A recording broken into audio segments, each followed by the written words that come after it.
So imagine stepping off an elevator and walking straight into like a really high-stakes corporate mixer. Oh, wow. Yeah.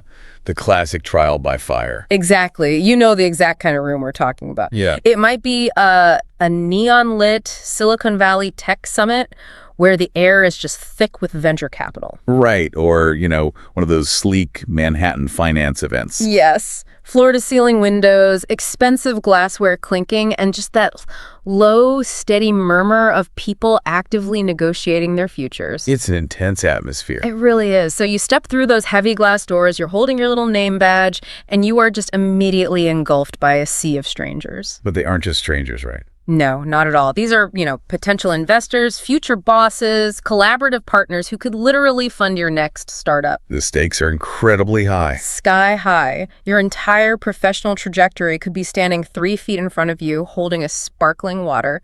And yet, for so many brilliant, highly qualified professionals, this is the exact moment where everything just falls apart. It happens constantly. All the time. Right. You can have a pristine resume, a genius-level intellect, flawless technical English.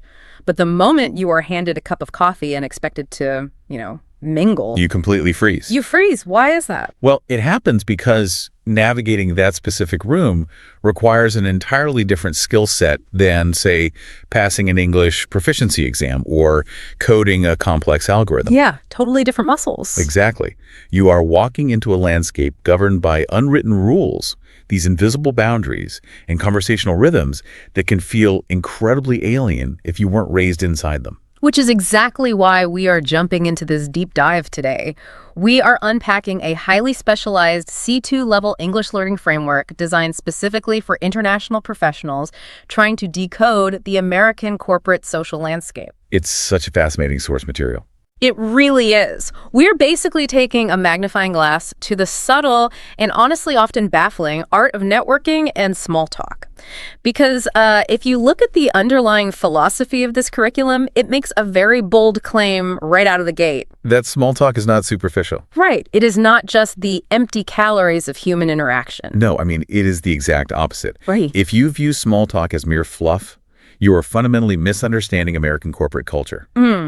The framework describes it as the quintessential social lubricant. Social lubricant. I love that phrase. It's perfect. Right. It is the absolute prerequisite for establishing trust. In this environment, if you cannot successfully navigate the small talk, you are never granted access to the big talk. The actual business. Exactly. The business simply does not happen. I want to pull on that thread of a social lubricant because, it implies friction. If two gears are grinding against each other without any oil, they sparks, they wear down, the machine seizes up. And when you put two strangers in a room together, there's this natural psychological friction. Absolutely. You don't know me, I don't know you. Right. Are you a threat? Are you going to waste my time? And to overcome that friction, the curriculum points to the absolute most basic, fundamental starting point of any interaction. The greeting. The greeting, which is, ironically, a massive trap for international professionals. I am talking about the classic American greeting. Hey, how are you doing? The cultural illusion of how are you? This is huge. It is. This phrase alone causes more social friction for non-native speakers than almost anything else, purely because of the disconnect between its literal grammar and its functional purpose. Let's actually visualize this, because the curriculum breaks down a scenario that is, frankly, hilarious, but deeply cringe-inducing. Oh, the water cooler example. Yes. Imagine the classic office water cooler. It's Tuesday morning.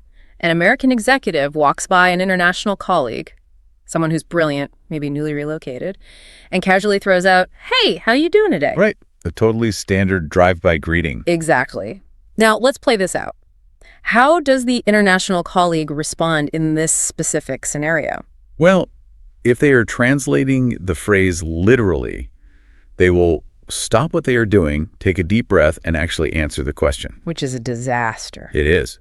They might say, actually, I am quite fatigued. I only slept 4 hours last night because my dog was sick. Oh, no. And I am feeling a bit of acid reflux from the coffee I drank earlier. Plus, I am very stressed about the Q3 deliverables. I'm sweating just hearing that. Right. They provide a highly accurate, very detailed rundown of their physical and psychological state. And meanwhile, the American executive, who hasn't broken stride and is already halfway down the hall, is completely terrified. They are panicking. They just wanted to acknowledge your existence. And suddenly they're trapped in a medical consultation about acid reflux. Because what's fascinating here is, if we look at it linguistically, how are you is grammatically structured as a request for a status update. Right. How are you? But functionally, within the pragmatics of American culture, it is absolutely not a request for an emotional unburdening. It is simply a synonymous phrase for hello. Just hello. That's it. The words themselves are divorced from their literal meaning. It's a polite pleasantry designed to acknowledge presence without demanding energy. You know, it makes me think of a verbal handshake. Oh, that's a great way to look at it. Right. If I walk up to you and extend my hand, the social contract is that you grasp it, you shake it once or twice, and you let go. That physical contact lasts maybe, 2 seconds? Thanks. If I grab your hand, interlock my fingers, and just hold on for 5 unbroken minutes while maintaining intense eye contact... I'm going to call security. Exactly. It's terrifying. Answering, how are you, with a genuine, lengthy, emotional unburdening is the verbal equivalent of holding the handshake for 5 minutes. It really is. You are trapping the person. Yeah. That physical analogy maps perfectly to the psychological reality. The prolonged handshake creates intense discomfort because it violates the expected rhythm. The rhythm is key. It is entirely about momentum. When someone asks, how are you? The required response is succinct and upbeat. You bounce the ball right back. I'm doing great, thanks. How about you? That is the script. It is clean, it is quick, and it keeps the interaction moving forward. Okay, so I understand the mechanics of bouncing the ball back. You say, I'm great, how are you? But I have to step into the shoes of the listener here and push back on this a bit. Sure. Because this is the exact moment where American networking starts to feel inherently fake to outsiders. I hear that a lot. Right. If I am genuinely having a terrible day, my dog is sick, I'm stressed, I feel awful, and I look you in the eye and say, I'm doing great. I mean, I am lying. Technically, yes. So if we are all walking around an office asking questions we don't want the answers to and giving answers that we know are false just to keep things upbeat, aren't we just participating in a giant theater of inauthenticity? It can definitely feel that way. How do you build genuine trust if the very first thing you do is lie to each other? See, that is the exact friction point most international professionals hit. It feels disingenuous, but we have to reframe what authenticity actually means in this specific context. Okay, how so? The goal of this micro-interaction isn't to achieve deep emotional intimacy. The purpose is to establish a baseline of rapport and demonstrate social competence. By playing this specific game, you aren't really lying. You are speaking a cultural code. A code. Yes, you are proving to the other person that you understand the rhythm of their environment. So it's essentially a test. Subconsciously, yes. A Really? micro-test. You are demonstrating that you are safe, you're predictable, and you're attuned to the cultural frequency. If you can handle the small, predictable interactions smoothly, it signals to that American executive that you can be trusted with the complex, unpredictable interactions of an actual business deal. That makes a lot of sense. You are preserving their energy, you are showing that you understand boundaries.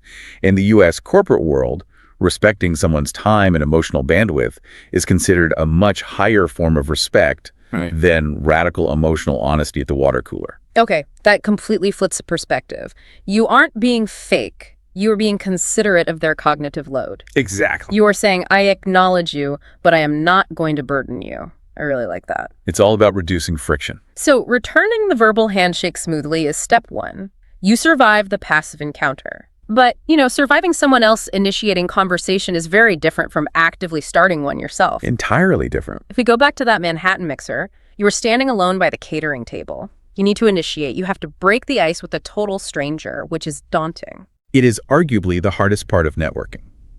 Moving from passive response to active initiation requires real strategy. And the most common mistake people make here is relying on their resume. Because they feel insecure. Right. They feel out of place, so they lead with their credentials to justify being there. Nobody wants to be trapped by the person who marches up, thrusts out a hand, and says, hello, my name is John. I have 2 master's degrees in supply chain logistics, and I managed a team of 40 people for the last 5 years. It's so aggressive. It is. It feels like you are being pitched to before you even know the person's name. You immediately want to escape. Because it demands that the listener immediately evaluate you professionally without any established rapport. You're skipping the social lubricant. You're skipping it entirely. The gears are grinding. The curriculum provides a much more sophisticated strategy, which is relying entirely on contextual small talk. Contextual small talk, meaning what exactly? It means using your immediate shared surroundings to find common ground. A shared reality. Exactly. When you are both standing in the same room, you automatically have a shared experience to draw from, even if your backgrounds are completely different. Right, because you're physically in the same space. The physical environment itself provides the material. It can be the venue architecture, the temperature of the room, the quality of the coffee, or maybe an event that just took place, like a keynote speech. It removes the pressure of having to invent a topic out of thin air. Exactly. You don't have to be a brilliant conversationalist. You just have to be observant. Let's look at the specific, it's basically $1 million icebreaker that the curriculum highlights. The phrasing is so intentional. It really is. Imagine you are at that tech summit, you step up to the coffee station next to a stranger, and instead of introducing your job title, you just look at them and say, "The insights from the opening panel were fascinating, weren't they? What were your key takeaways?" Notice the mechanics of those two sentences. It works like a perfectly engineered lock and key. Let's break it down. First, the insights from the opening panel were fascinating, weren't they? Oh, right. This establishes immediate commonality. You are confirming that you both experienced the same event. Right. But more importantly, you frame the interaction positively with the word fascinating. You are injecting good energy. You aren't walking up and complaining that the chairs were uncomfortable or the room was freezing. Exactly. You are signaling that you are an engaged, positive person to be around. But it's the second sentence that does the heavy lifting. What were your key takeaways? That is the genius of the open-ended question. It completely shifts the conversational burden away from you. Which is such a relief when you're nervous. Exactly. You initiated the contact, which takes courage, but you immediately hand the spotlight over to them. In professional settings, people generally love to share their opinions. They really do. They want to appear knowledgeable. By asking for their takeaways, you are validating their intelligence before they even speak. But wait, let's look at the strategy here from a slightly cynical angle. We are at this event for a reason. We aren't just there to make friends and chat about panel discussions. We are there to find investors or clients. Sure. If I am just asking them about a panel, aren't I wasting valuable networking time, shooting the breeze? This raises an important question, but no, not at all, because you are shooting the breeze within a distinctly professional context. This isn't talking about the weather. If you ask about the weather, they say it's raining and the conversation dies. Right. But if you ask about the opening panel's insights on, say, artificial intelligence, their answer is going to reveal a massive amount of data about them. Oh, that's clever. It allows them to demonstrate their professional acumen. It allows you to gauge their expertise, their interests, and their perspective on the industry. You're doing research. Exactly. You are gathering vital intelligence about whether this person is actually a useful connection, all under the guise of casual, friendly curiosity. So if you're listening to this right now, imagine standing there. You are holding your cold coffee. You feel that urge to just blurt out your job title because it feels productive. Resist that urge. You have to stop yourself. You have to act like a detective. Before you even open your mouth, look around the room. What is the shared reality? Look at the catering. Right. I can't believe they actually have fresh sushi here. Have you tried it? Or maybe the keynote speaker was a bit controversial. That was a pretty bold stance the CEO took on remote work. Where do you fall on that? Yes. You use the environment as a bridge. You build a bridge from your island to theirs, using the materials lying around the room. And if you construct that bridge well, they will naturally walk across it. The conversation will flow from the environment to their opinions, and inevitably the dynamic will shift. The law of reciprocity. Exactly. Once they have shared their thoughts, social reciprocity dictates that they will turn the focus back to you. Which brings us to the pivot. The dreaded pivot. The most unavoidable question in the history of networking. They finish talking about the keynote speaker, they take a sip of their drink, they look at you and they ask, "So what do you do?" The 30-second window. Here we go. This is the moment the interaction transitions from a casual, shared reality encounter into a direct, professional assessment. You have roughly 30 seconds, literally the time it takes to ride an elevator, to articulate your professional identity. The famous elevator pitch, it sounds so simple, just tell them your job, but the curriculum points out a massive track here. A huge trap. It uses a very specific phrase, getting bogged down in technical jargon. When asked what they do, The instinct for almost everyone, especially highly skilled technical professionals, is to just recite their daily task list. Or their exact HR job description, Right. which is a fatal error in this environment. When you default to your daily tasks, you are forcing the listener to absorb your specific tools, your software, your department's acronyms. It's exhausting. Think about the cognitive load you are putting on a stranger in a Sure. loud room. They do not have the context to care about your spreadsheets or your coding languages. Their brain simply shuts down the input. Let's actually contrast the two examples the framework provides, because the difference in how the brain processes them is just night and day. Let's hear them. Imagine asking someone what they do, and they stand up straight and say, I am a software engineer who writes backend code in Python. That is the bad example. Right. Now, compare that to the alternative. I develop software solutions that help e-commerce brands streamline their checkout process. It's a completely different vibe. If we analyze that first response, I am a software engineer who writes back-end code in Python, it's entirely factual. Yeah. It is accurate, Sure. but it is completely devoid of impact. It gives me a job title and a tool. Yep. Unless I am actively looking to hire a Python coder at that exact second, the conversation hits a brick wall. Right. There is nowhere natural for me to take that information. I just have to say, oh, neat. Here's where it gets really interesting. Let's stretch an analogy here to make this visceral. Answering with your job title and your coding language is the exact equivalent of me asking what you do and you saying, I own a hammer and I know how to swing it. Perfect analogy. Okay, great. Good for you. You own a hammer. What am I supposed to do with that information? Right. But the second example, I develop software solutions that help e-commerce brands streamline their checkout process. That is the equivalent of saying, I build houses. Yeah. Nobody cares about your hammer. They care about the house. They care about the result of you swinging the hammer. If we connect this to the bigger picture, that distinction between the tool and the result is the core of what the American corporate landscape calls the value proposition. Value proposition. The entire U.S. business ecosystem is predicated on showcasing what specific problem you solve. Impact is heavily favored over task lists. Your value proposition is not what you do between 9 a.m. and 5 p.m. It is what happens in the world because of what you do.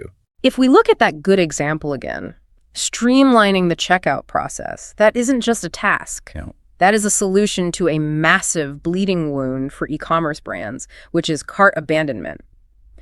By stating your value proposition, you are telling the listener, I am a problem solver who saves companies money. You immediately elevate yourself from being a commodity, just another coder, to being an asset. And you only have that 30-second window to establish that identity. Exactly. If you waste the window listing your coding languages, you define yourself as the tool. If you use the window to explain the problem you solve, you define yourself as the builder. And it gives the listener an immediate hook to keep the conversation going. They can ask, oh, how much does streamlining actually impact revenue? You have given them a conversational gift. So again, think about your own answer right now. Do you use a mop? Or do you ensure the hospital is sterile? Do you run pivot tables in Excel? Or do you uncover hidden revenue streams in messy data? You have to re-engineer how you talk about yourself. Okay, so let's say you've done this flawlessly. You read the room, you used the catering to break the ice, you delivered a value proposition that clearly showed you build houses, not just swing hammers. The conversation is fantastic. You are crushing the event. You are, which creates an entirely new and often much more stressful problem. The hostage situation. Exactly. The conversation is going too well.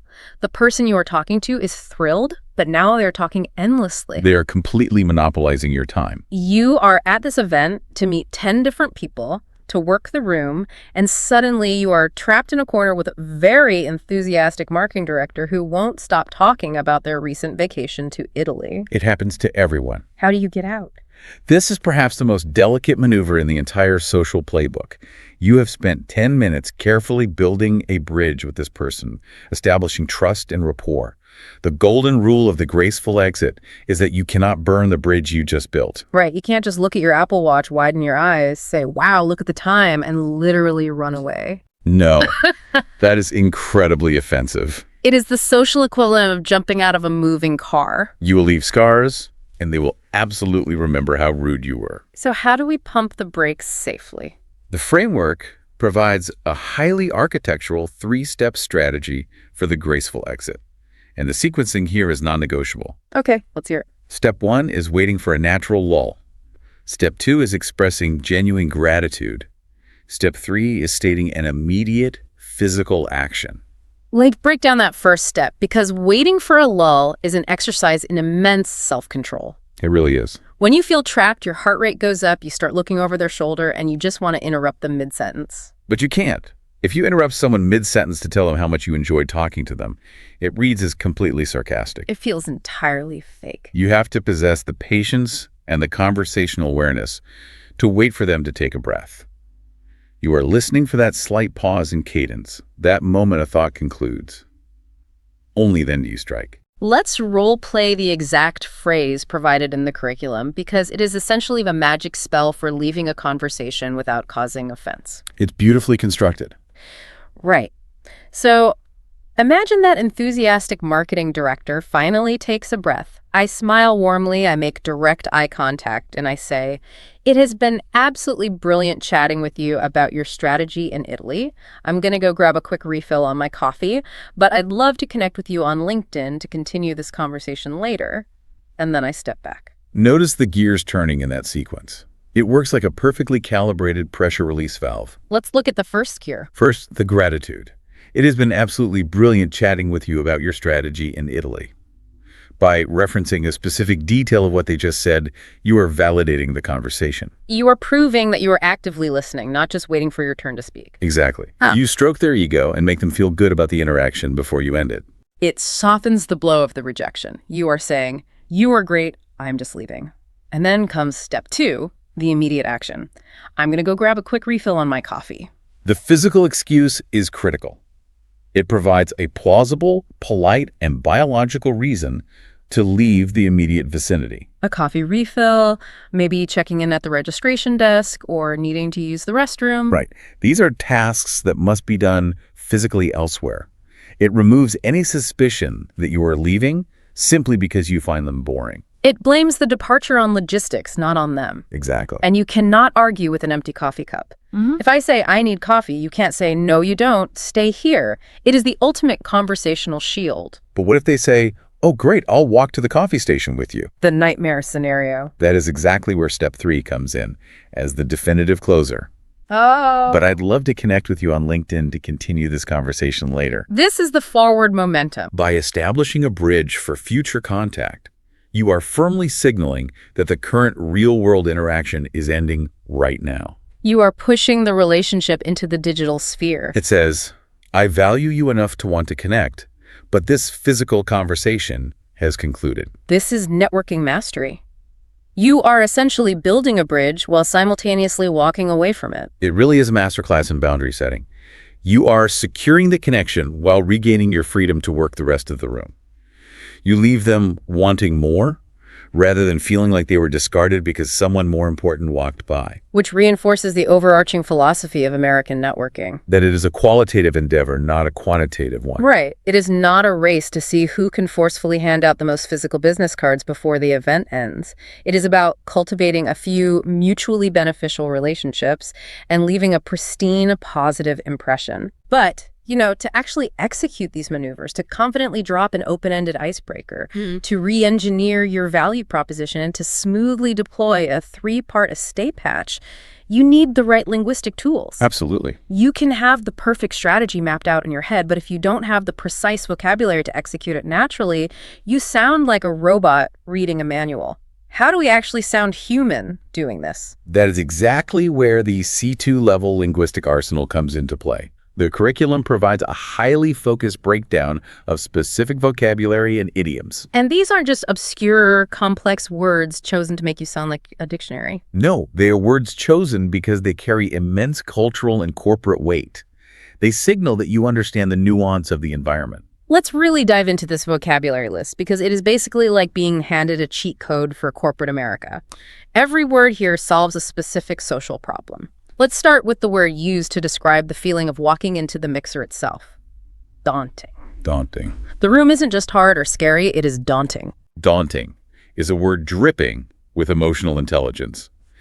If you contrast it with a B1 or B2 level word like scary or intimidating, the nuance becomes clear. How so? Well, scary implies fear. It's almost childlike. But daunting implies a challenge that is heavy in anticipation. It's the feeling of standing at the base of a very steep mountain and looking up. Perfect analogy. By using a word like daunting in conversation, perhaps saying, tackling that new Q4 initiative looks a bit daunting, doesn't it? You are acknowledging the psychological weight of a situation without sounding weak or fearful. You sound analytical and aware. It shows you respect the size of the challenge without backing down from it. I love that. Now, let's look at the phrase we used during the elevator pitch disaster, getting bogged down. Oh, this is a great one. As in, they get too bogged down in technical jargon. This is such a visceral idiom. It creates an immediate physical sensation in the listener's mind. A bog is a wetland, a thick, muddy swamp. Right. When you are bogged down, you are physically stuck. Your boots are sinking into the mud, and you are entirely unable to make forward progress. And in a corporate context, momentum is everything. Exactly. Using this phrase signals that you understand the vital importance of pacing.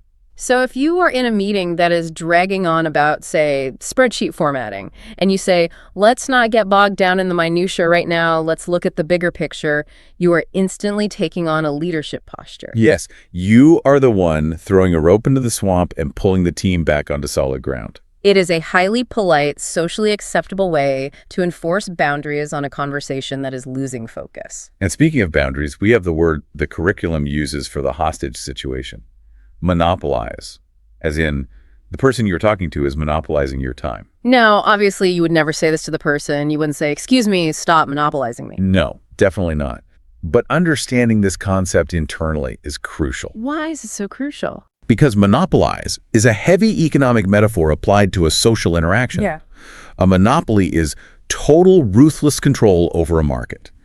So to conceptualize someone as monopolizing your time is to internally recognize that your time is a highly valuable asset, a commodity. Oh, wow. And this person is unfairly hoarding it. It shifts your mindset from, I am trapped and feeling awkward, to this person is mismanaging a valuable resource and I need to correct the market. It completely shifts the power dynamic in your own head. It empowers you to execute that graceful exit. Exactly. Conversely, what about the goal of the initial icebreaker? The curriculum describes the ideal casual chat with the idiom, shoot the breeze. Knowing how to shoot the breeze before getting down to business. This feels so unique, deeply American. It is doubly American, and it is a fascinating linguistic concept. Yep. Think about the imagery. You are firing a gun at the wind. Firing at the wind. It is an action with absolutely no tangible result. Shooting the breeze implies an effortless, entirely relaxed conversation with zero heavy agenda. The breeze is light, it is air. So why is an action with no tangible result considered so valuable in business? Because by demonstrating that you know how to shoot the breeze, you are showing your counterpart that you aren't rigidly locked into a transactional predatory mindset. You can relax. You could be casual, you could be human. You are proving that you are a pleasant person to be around before you try to sell them something. It goes right back to the social lubricant. Which brings us to a word that the framework uses to describe this entire process. It might be my favorite word on the list, just for how it feels to say quintessential. It's a great word. Small talk is the quintessential social lubricant. Quintessential is a fantastic, highly analytical word to have in your active vocabulary. It actually comes from the ancient idea of the fifth essence, the purest iteration of a substance. Oh, I didn't know that. Yeah. Today, it means representing the most perfect, ultimate, or typical example of a specific quality.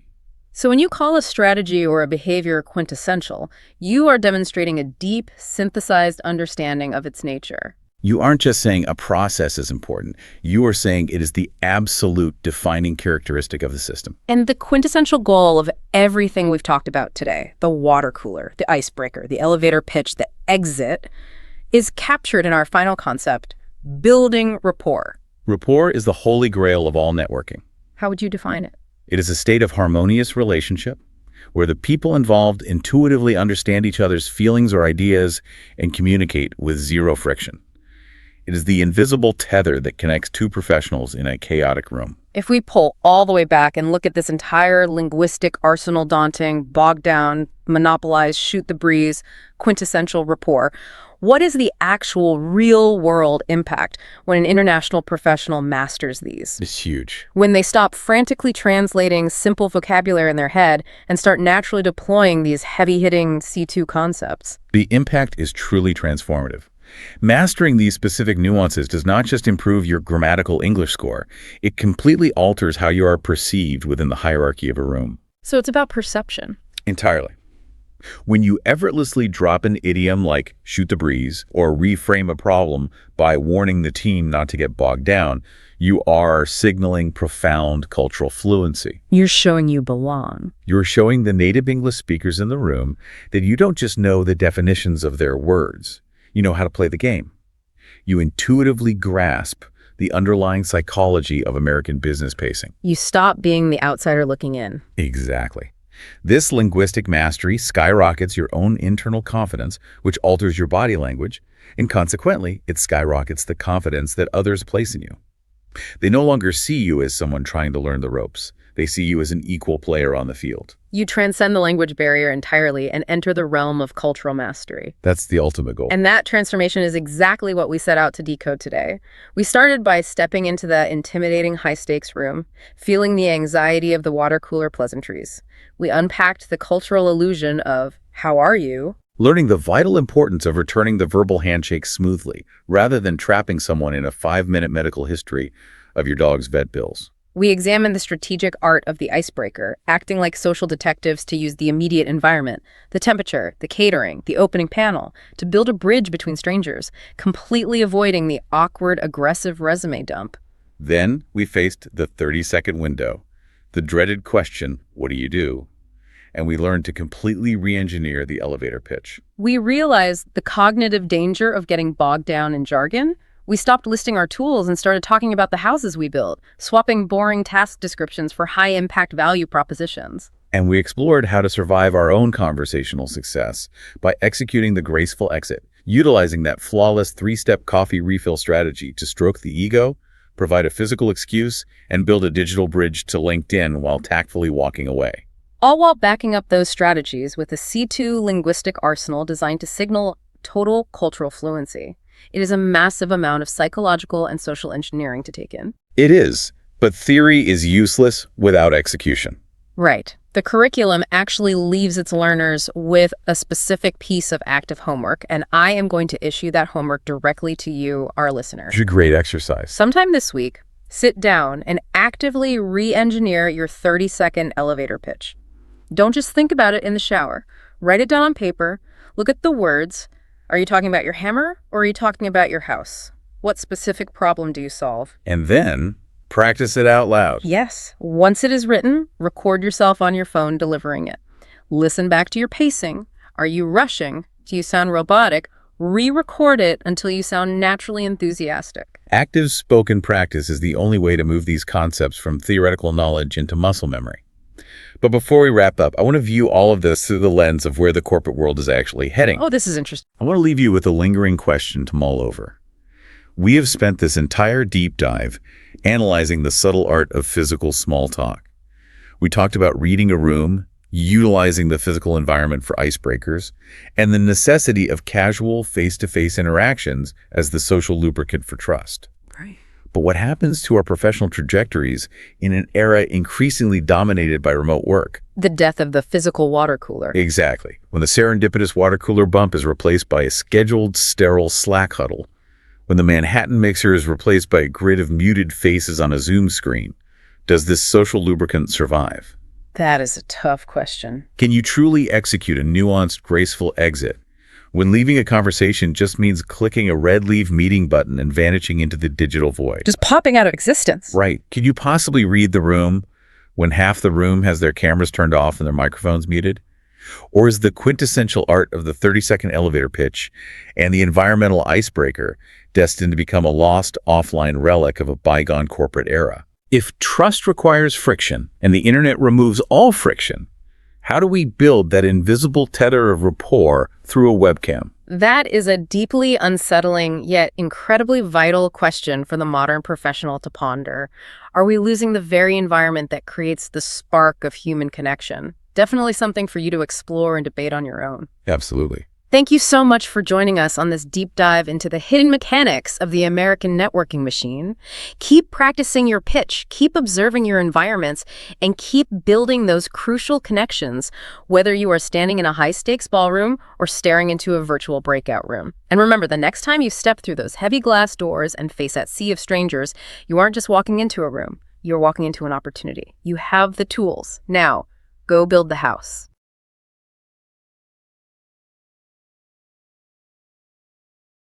Have you ever noticed how the most high-stakes environments in our world usually come with incredibly precise blueprints? Oh, absolutely. Like, you mean physical environments? Yeah, exactly. Like, if you're an engineer tasked with building a suspension bridge, you don't just guess at the tension of the cables. Right. You'd calculate the load-bearing stress. You follow the physics. You follow the physics, and the bridge holds. It's a binary system. And honestly, it's a comforting system because it's entirely visible. You can see the math. Exactly.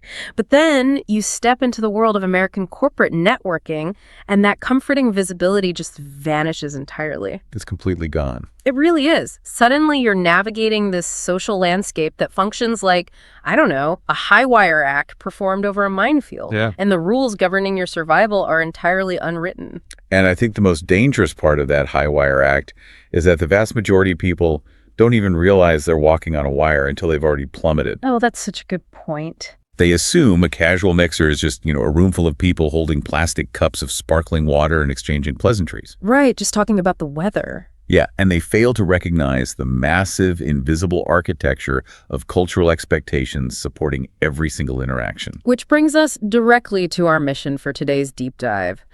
So welcome in, everyone. Today we are taking you through a highly specific and frankly fascinating document. It really is fascinating. On its surface, it seems so benign. It does. On its surface, the source material we're examining is just a transcript from a C2 Advanced English Learning show. It's a program specifically designed for international professionals, hosted by two instructors, Emma and John. And just for context for you listening, C2 is essentially the absolute peak of language proficiency. Right, we're talking near native fluency here. Exactly. So this audio program isn't designed to teach basic vocabulary or, grammar mechanics. No, not at all. They are aiming at a demographic that already speaks the language flawlessly. But what they lack is the extreme, nuanced social fluency required to actually survive in an American boardroom or like a corporate conference in Seattle. Right, and as I was reading through this transcript, poring over the lessons Emma and John were imparting, I had this profound realization. Which was? That this document isn't actually an English lesson. Oh, definitely not. It's a surgical, deeply psychological blueprint for surviving United States business culture.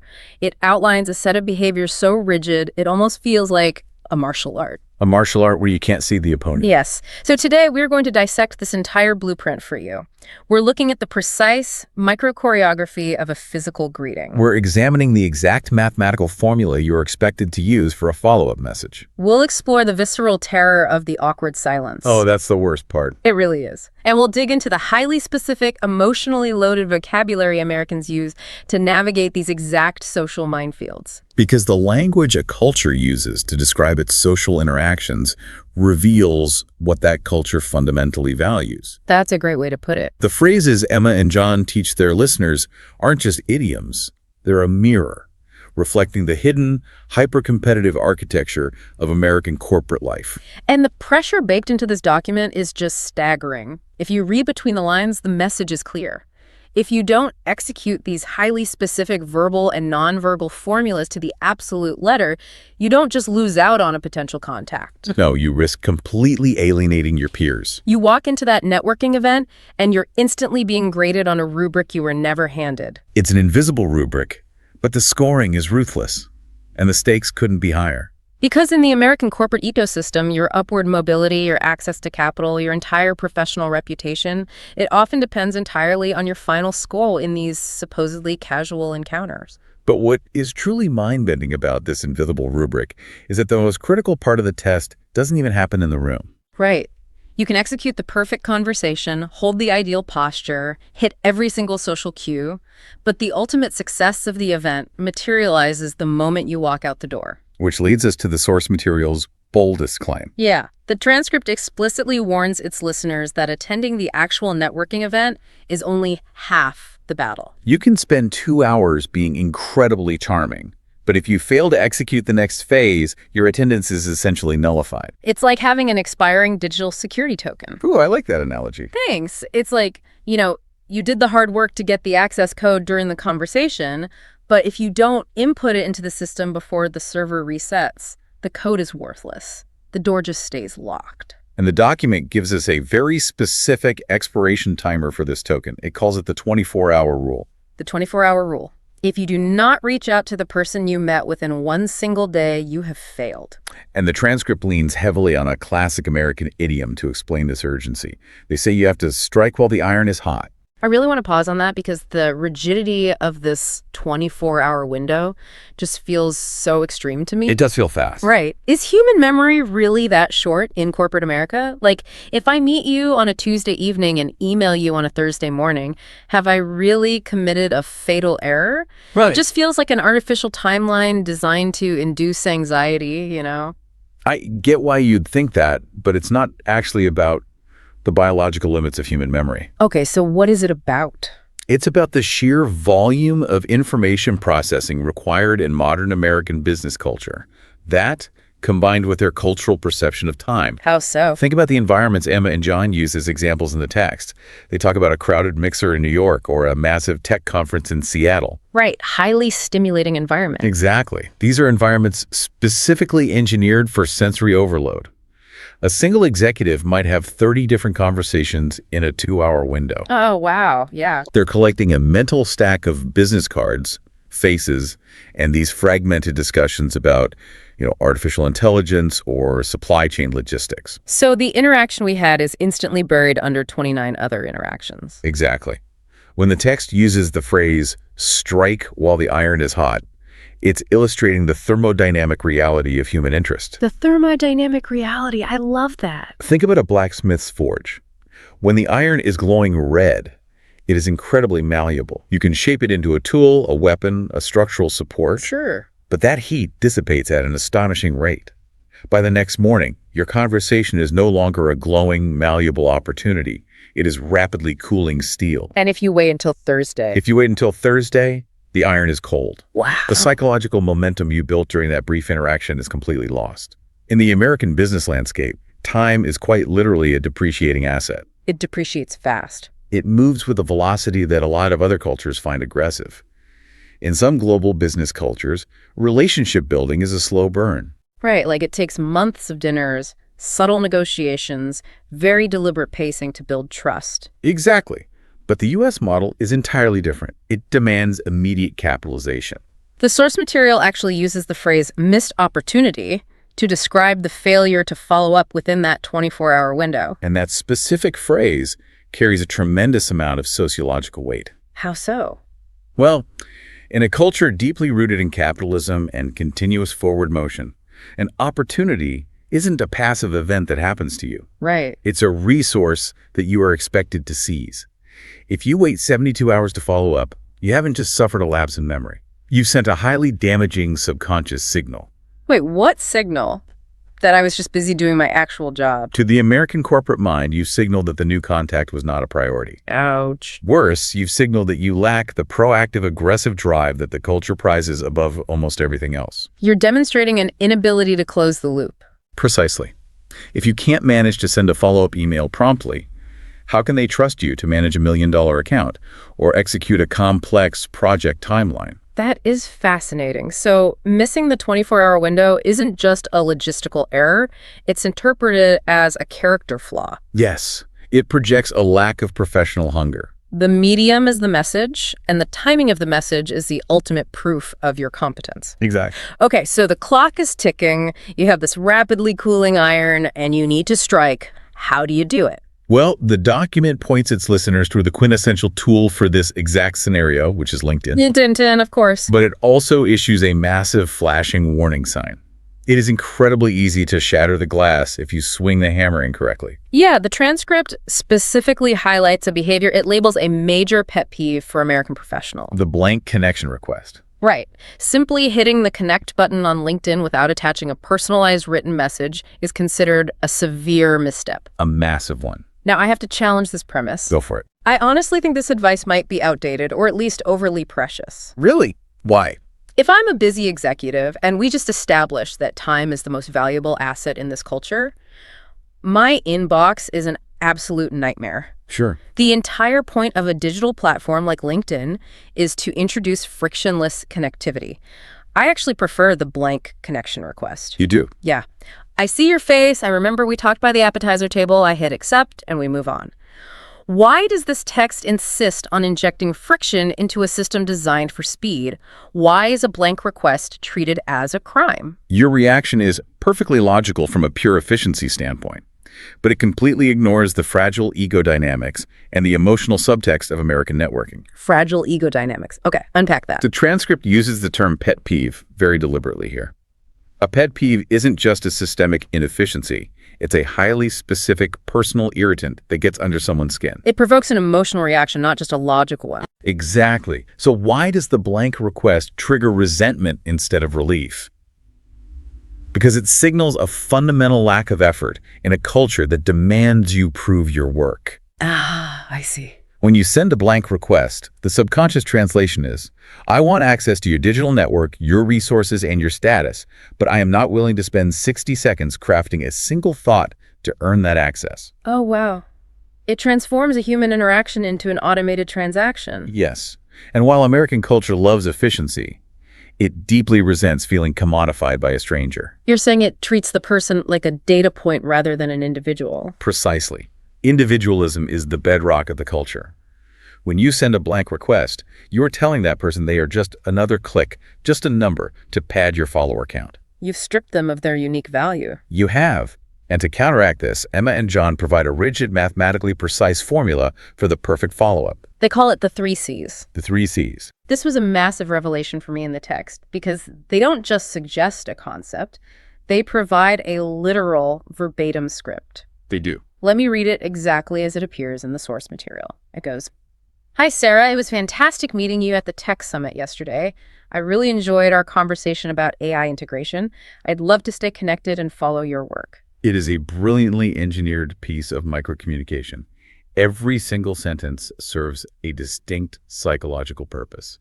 Let's look at the first C context, Tech Summit yesterday. This immediately solves the cognitive overload problem we talked about earlier. Right. You aren't forcing Sarah to scroll through her mental Rolodex of the 30 people she met to figure out why your name is in her inbox. You are instantly anchoring the relationship in time and space. You are demonstrating respect for her cognitive load. You take the burden of memory off her shoulders. Exactly. Then we move to the second C, which is compliment. But what makes this step function is actually specificity. I really enjoyed our conversation about AI integration. Right, because if you just say, I really enjoyed our conversation, that's a copy-paste template. You could send that to all 30 people. You could. But by tagging AI integration, you are proving that you are actually present in the moment. You are providing undeniable proof of attention. And psychologically, this validates the other person's intellect. You are effectively saying, what you contributed to our discussion was valuable enough to lodge itself in my memory. And there's very little that is more flattering to an American professional than having their ideas mirrored back to them the next day. It feeds the ego while establishing mutual professional respect. Which brings us to the final, and I think most strategic, C, continuity. I'd love to stay connected and follow your work. Now, notice the structural absence in that final sentence. What is missing? There is absolutely no request. Exactly. They aren't asking for a job recommendation. They aren't asking for a 15-minute coffee chat to pick their brain. They aren't pitching a product. It's the art of the non-ask. This is the delicate genius of the formula. You are establishing a vector for a future relationship, but you are not demanding an immediate harvest. Because if you ask for a favor in the initial 24-hour window, you instantly violate the fragile trust you're trying to build. You reveal that your interest wasn't actually in them or their ideas about AI integration. Your interest was purely extractive. You just wanted something from them. It turns the interaction from relational back to transactional. By just offering to follow their work, You leave the door wide open without demanding they walk through it. It's incredibly elegant. It really is. But, of course, there is a massive prerequisite to this entire digital strategy. Oh, yeah. You can't synthesize a perfect three-part message referencing a brilliant conversation about AI integration out of thin air. You need raw material. You have to generate the substance of that message in the physical world first. Exactly. You have to actually survive the event itself. So, let's rewind the tape, just as the source material does, and go back to the unspoken language of the physical interaction. The very first milliseconds of meeting someone new. Right. And the text points out a dynamic that I know causes immense anxiety for international professionals trying to assimilate, which is American eye contact. The source transcript is uncompromising on this point. It states that American culture places an immense premium on direct eye contact. And the text acknowledges the severe cultural whiplash this causes. It's a huge shift for a lot of people. It really is. In many high-context cultures across the globe, maintaining intense, sustained eye contact with someone, especially a superior, a boss, or even just an elder you're meeting for the first time, is interpreted as deeply disrespectful. It's seen as confrontational, almost aggressive. Exactly. The socially fluent move in those cultures is to lower your gaze to demonstrate deference and respect for the hierarchy. But the blueprint for the U.S. market dictates the exact opposite. The exact opposite. The text explicitly warns the listener that if you avert your gaze during an introduction, it is instantly misinterpreted. At best, it's seen as a lack of confidence. At worst, it is perceived as a sign of untrustworthiness. I find that leap utterly fascinating. You look at your shoes out of a sense of polite deference, and the person across from you subconsciously decides you are a liar. It's wild. How did the culture arrive at that baseline? What is the mechanism connecting a lowered gaze to deceit? Well, it traces back to the foundational mythology of the American identity. Think of the cultural archetypes: the frontier pioneer, the self-made industrialist, the lone cowboy. Right, these very rugged, individualistic figures. Exactly. The mythology dictates that an honest person stands their ground and looks the world straight in the eye. Look me in the eye. We hear that phrase all the time. Direct eye contact is equated with transparency. It implies that you have nothing to hide and that you consider yourself an equal participant in the exchange. So the visual engagement is actually a metric for equality. Yes.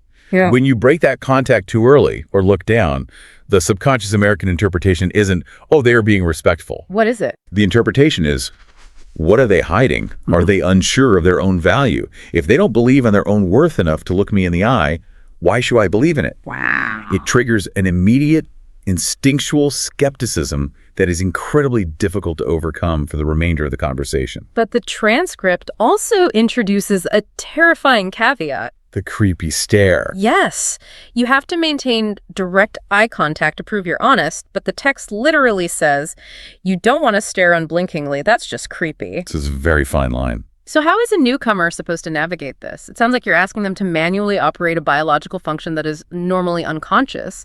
How do you walk the tightrope between engaged, trustworthy professional and predatory statue? It is the ultimate high-wire act of nonverbal communication, and it requires conscious calibration.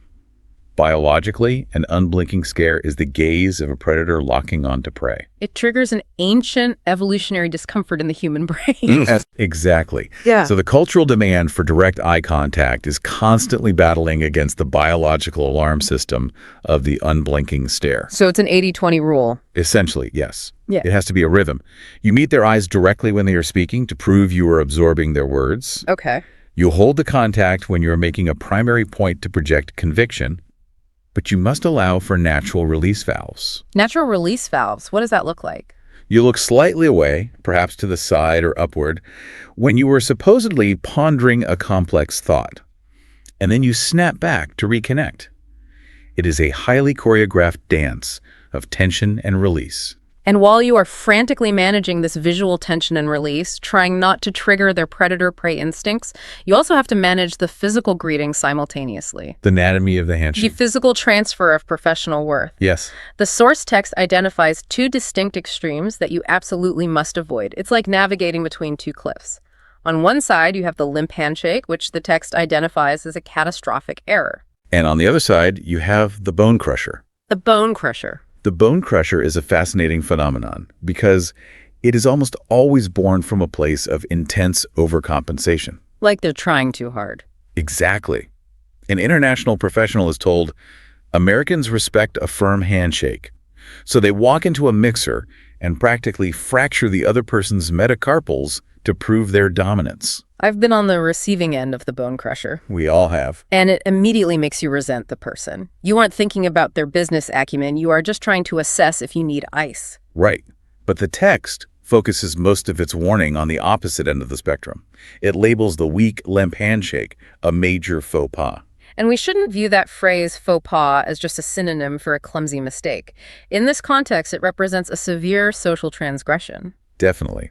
The transcript uses a very powerful verb to describe what the ideal, perfectly executed handshake achieves. It says it exudes confidence. Which means it's not a passive state, it is an active radiation of energy. Precisely. The handshake in American corporate culture isn't merely a physical touch or a polite formality. It is a structural mechanism used to project assurance and establish the baseline hierarchy of the relationship. So when you offer a limp hand? When you offer a limp hand, you are subconsciously communicating structural weakness.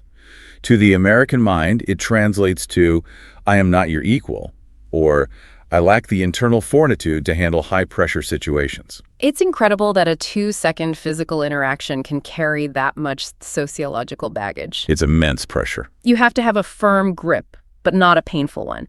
You need exactly 1 or 2 pumps, no more, or it becomes lingering and awkward. You need a warm smile. And you need the 80-20 eye contact we just analyzed. If you fail any single part of that micro-performance, you're starting the actual verbal conversation from a massive deficit. You are forced to spend the next 10 minutes of dialogue just trying to dig yourself out of the hole your handshake created. Okay, so let's imagine we successfully run the gauntlet. We perfectly calibrated our eyes. We executed the flawless 1 to 2 pump handshake, projecting absolute structural integrity. We smiled. We exchanged the initial pleasantries about the terrible traffic on Interstate 5. Or the humidity in New York. The physical entry fee has been paid, but then the momentum just vanishes, and we arrive at the moment that the source material identifies as the ultimate terror of the American networker. The dreaded awkward silence. The language the transcript uses to describe this phenomenon is so visceral and emotionally loaded. It talks about the conversation starting to fizzle out. It mentions the sheer dread of hearing crickets. Emma and John call this silence the elephant in the room. Why is a 5-second lull in a conversation treated like a catastrophic failure? Why does American culture view silence with such absolute horror? It reveals a profound difference in how cultures view the utility of social interaction. The utility of it. Yeah. In many cultures, a lull in conversation is considered natural, even a sign of comfort.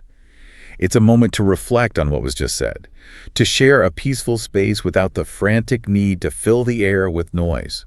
But not in the U.S.? Now, in American networking, interaction is inherently tied to productivity. Because time is money. Exactly. A networking conversation is supposed to move forward. It's supposed to generate value.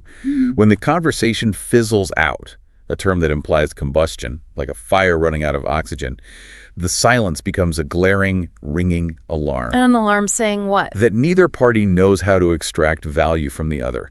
It feels like stalling. It feels like mutual failure. So the elephant in the room isn't that you don't know what to say. Yeah. The elephant is the sudden realization that you might not be useful to each other. Yes. The silence forces both people to confront the artificiality of the interaction. Small talk, discussing the weather, the catering, the venue, is just kindling. Right. It burns hot and fast, and it's designed to give you a few minutes to evaluate the person. But kindling cannot sustain a fire. If you don't add a larger log to the flame before the sparkler burns down, you are left standing in the dark with a stranger, surrounded by the deafening sound of your own lack of utility. Exactly. So if small talk is the fast-burning kindling, what is the heavy log you are supposed to throw on the fire? The transcript provides a highly specific rescue operation to pivot out of the silence. It requires transitioning from small talk to what the hosts call big talk. And they offer a structural framework for this pivot.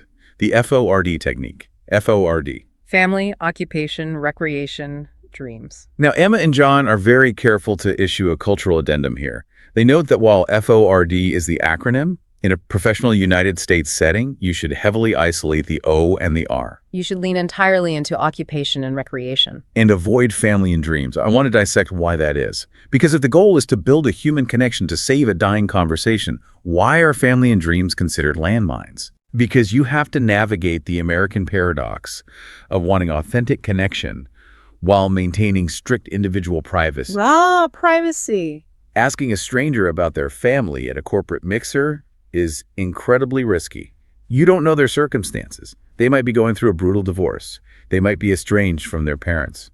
Or they might be struggling with a personal tragedy. So by asking about family, you risk crossing a boundary from professional interest into invasive personal territory. You could trigger a negative emotional response, which instantly kills the networking potential. You're trying to save the conversation, not become their therapist. Exactly. And what about dreams? Dreams is just too heavy. Asking someone, what are your deepest aspirations in life, while they're eating a miniature quiche on a Tuesday afternoon is socially jarring. It's a bit much for a Tuesday. It demands a level of philosophical vulnerability that the environment doesn't support. It violates the casual tone of the mixer. Which leaves us with occupation and recreation. The twin pillars of American identity. That is the core insight right there. If you ask an American, what are you passionate about outside the office? Or what's the most exciting project you're working on right now? You are handing them a microphone. To talk about their absolute favorite subject, their own labor and their own hobbies.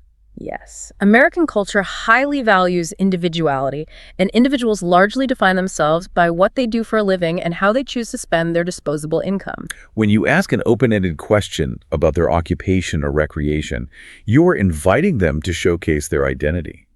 The transcript notes that when you ask these questions, a person's face will literally light up. Because you've offered them a stage. And the text uses a fascinating phrase to describe what happens to the heavy, awkward silence when you do this. It says the tension completely dissipates. It acts as an instant pressure valve. The genius of the open-ended FORD question is that it forces the other person to take the conversational reins. You cannot answer, what's the most exciting project you are working on, with a yes or no. No, the respondent has to generate narrative. They have to do the talking, which rescues you from the silence. While simultaneously making them feel incredibly valued because you asked for their expertise. It's a brilliant tactical maneuver. You shift the burden of performance onto them, but they enjoy it because they are talking about themselves. However, the source material is quick to point out that simply deploying the FORD question isn't the end of your responsibility.